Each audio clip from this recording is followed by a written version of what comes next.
Assalamualaikum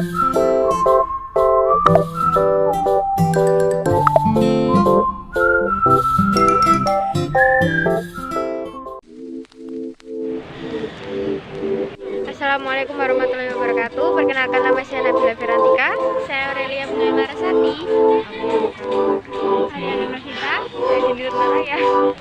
Kembali lagi dengan saya Nabila Firantika. Saya di sini ingin menjelaskan tentang daya tarik dan sejarah Benteng Candi. Daya tarik yang menyebabkan dan pengunjung datang ke benteng yaitu karena tempatnya yang bersejarah sehingga membuat pengunjung tertarik. Sejarah Benteng Candi. Benteng Candi pertama kali didirikan pada tahun 1760 atas perintah dari Sri Sultan Hamengkubuwono I. Permintaan pihak pemerintah Belanda yang saat ini dipimpin oleh Nicholas Darting yang menjabat sebagai gubernur direktur pantai utara Jawa. Adapun dari awal tujuan pembangunan benteng ini adalah untuk menjaga keamanan keratin, akan tetapi maksud sebenarnya dari keberadaan benteng ini adalah untuk memudahkan pengawasan pihak Belanda terhadap segala kegiatan yang dilakukan oleh Keraton Jakarta. Pembangunan benteng pertama kali hanya mewujudkan bentuk sederhana, yaitu tembok yang arahnya berbahan tanah, ditunjang dengan tiang-tiang yang terbuat dari kayu pohon kelapa dan aren dengan atap tanah. Bangunan tersebut dibangun dengan bentuk buncit saka yang keempat umumnya dibangun selaka atau bastion oleh Sri Sultan Hamengkubuwono IV.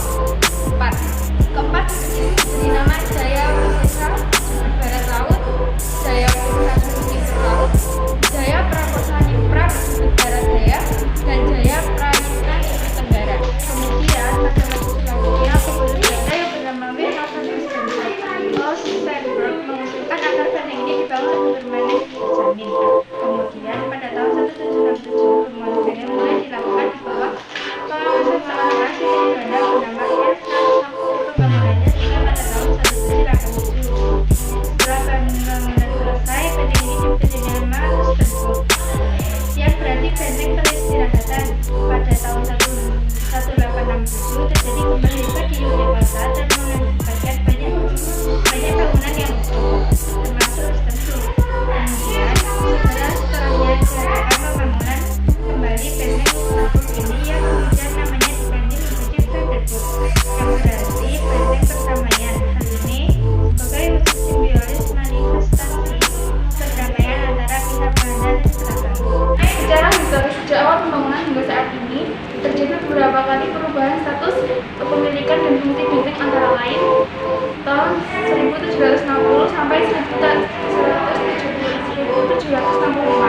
Pada awal pembangunannya status tanah tetap atas nama milik keraton, tetapi penggunaan di bawah pengawasan Nicholas Darting, gubernur direktur wilayah pantai utara Jawa. Tahun 1765 sampai 1788 status tanah secara formal tetap milik keraton, tetapi penguasaan benteng dan tanahnya dipegang oleh Belanda di bawah gubernur W.H. Onsenburg.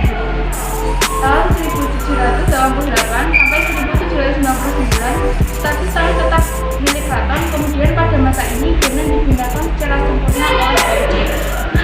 Dan tahun 1759 sampai 1807 status tanah secara formal tetap milik keraton dan penggunaan benteng secara de facto menjadi milik pemerintah Belanda di bawah pemerintahan gubernur Brandenburg.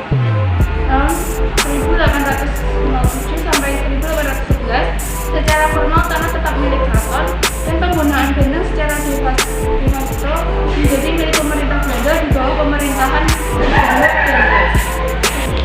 Tahun 1811 sampai 1816 secara yuridis benteng tetap milik keraton Yogyakarta. Kemudian secara de facto benteng dikuasai oleh pemerintah Inggris di bawah pimpinan Jenderal Raffles. Tahun 1916 sampai 1942 status tanah tetap berada pada kepemilikan keraton dan secara de facto dipegang oleh pihak Belanda.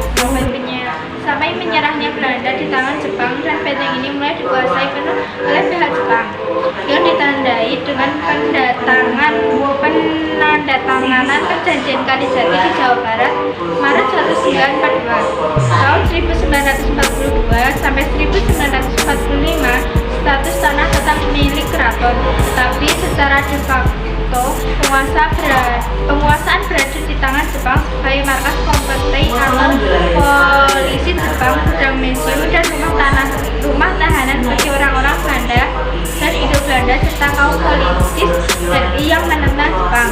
Tahun 1945 sampai 1977, status tanah tetap milik keraton. Setelah proklamasi kemerdekaan RI pada tahun 1945, benteng diambil alih oleh instansi militer RI. Dilanjutkan dengan diambil alih oleh pihak Belanda tahun 1948 karena adanya peristiwa agresi militer Belanda II dan akhirnya direbut kembali oleh Belanda setelah adanya peristiwa serang 1 Maret 1949 dan pengelolaan benteng di tangan oleh APRI atau Angkatan Perang Republik Indonesia.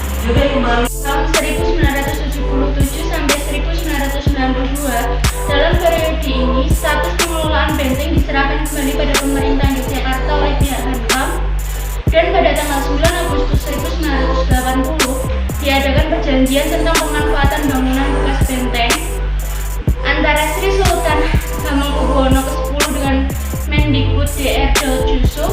Hal ini dikuatkan oleh pernyataan dari Mendikbud Prof. Dr. Nugroho Noto Susanto tanggal 5 November 1984 bahwa bekas benteng Vanderburg ini akan difungsikan sebagai sebuah museum. Tahun 1985, Sri Sultan Hamengkubuwono ke-10 mengizinkan diadakan perubahan bangunan sesuai dengan kebutuhannya. Dan tahun 1987, Museum Benteng Vanderburg baru dibuka untuk umum. Mengenai status tanah pada periode ini tetap milik keraton. Tahun 1992 sampai sekarang berdasarkan SK Mendikbud RI Profesor Dr. Fuad Hasan tanggal 23 November 1992 secara resmi Museum Benteng Vanderburg menjadi museum khusus perjuangan nasional dengan nama Museum Benteng Vanderburg Yogyakarta yang menempati tanah seluas 46.574 meter persegi.